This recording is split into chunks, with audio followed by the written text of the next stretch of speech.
Hello. In defence of juries at Eurovision. That's today's topic on Matt Loves Eurovision.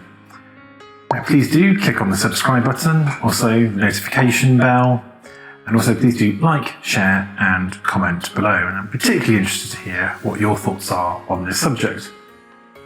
So I thought I'd do there's a little break for me from doing my kind of rankings of UK Eurovision songs, just to have a little bit of a chat about juries at Eurovision and my personal view and defence on the continued use of juries at Eurovision. Just as a recap, we've had juries back at Eurovision since 2009. Obviously we had them for many, many years at Eurovision until the televoting took over. And they've stayed, they've been back with us ever since 2009, roughly dividing up 50-50, or 50% of the points. How that's presented has changed over the years, and so in 2016 we moved to having juries and televote split out, so you could tell what was coming from juries and what was coming from televote.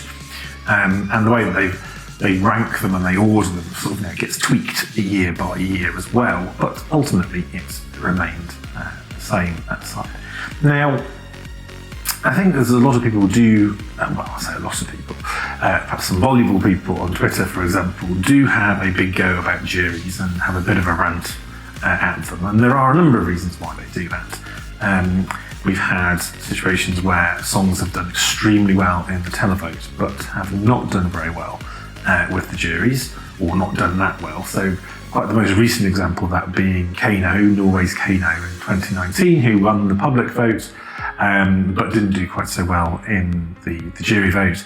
There are often accusations that some countries always seem to perform worse with the juries, and some always seem to perform better. In particular, Italy often gets, or is perceived to get, more marked down by juries, and Sweden and Australia get marked up.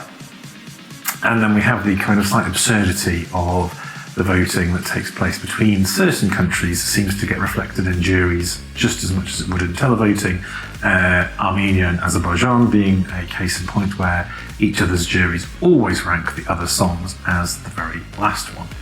So there are some, I don't think there's without criticism, but my view is that Eurovision is a much, much better place for having juries there. And there's a few reasons, I think, for that. I think it brings a lot more sort of balance to the voting and to the results.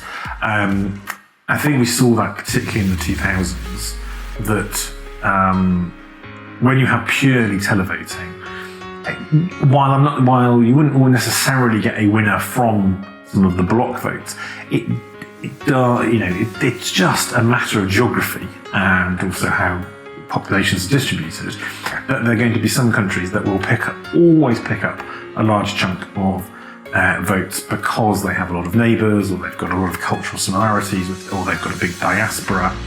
And that kind of skews, or while it might not create a winner from that always, it does skew it somewhat. Whereas with the juries involved, that flattens that out to a certain extent. You still will get some countries voting for others. I don't think we're ever going to be in a situation where Greece and Cyprus don't give each other high points.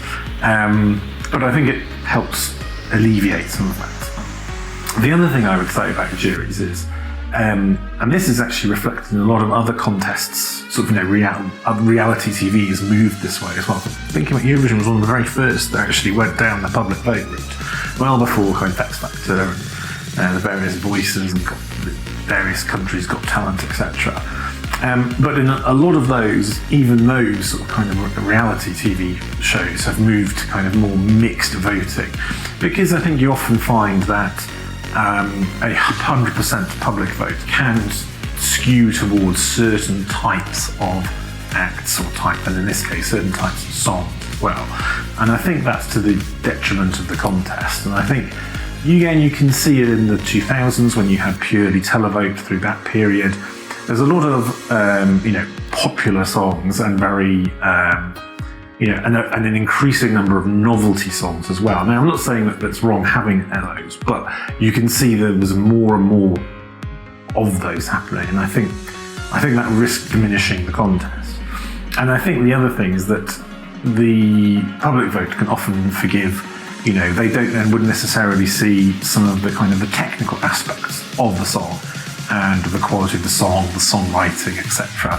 And I think it is a song contest. It's not just what's the most, what can get the most what's the most popular. It's around the whole thing. And I think the juries can provide that quality of judgment. And I think that's something that some of the previous entrants have said as well. And I think what that helps give is a greater breadth of song that you get in the semi-finals and also in the grand final as well. I know an example is that the UK jury giving 12 points to Georgia in 2016. I don't think that would have been a song that would have been high on the list of the televote, but it was good having it there. It brought a real nice mix of songs there. And after all, it is a TV show as well. And finally, the other reason why I think the juries really work, again, is because it really forces countries and entries to provide some quality kind of performance, and it strengthens the kind of vocal performance a lot more. Because again, if you look back through some of those song contests in the 2000s, lots of great songs, but goodness me, some of the vocals are ropey. And I think having those juries just raises the quality of the song, quality of the performance, and the kind of breadth of genre that we get at Eurovision. So while I know there's always an outcry every year that this was robbed by the juries, I do think having them there is much better than not having them there. So long may they remain. But do let me know what you think in the comments below, and we'll see you next time.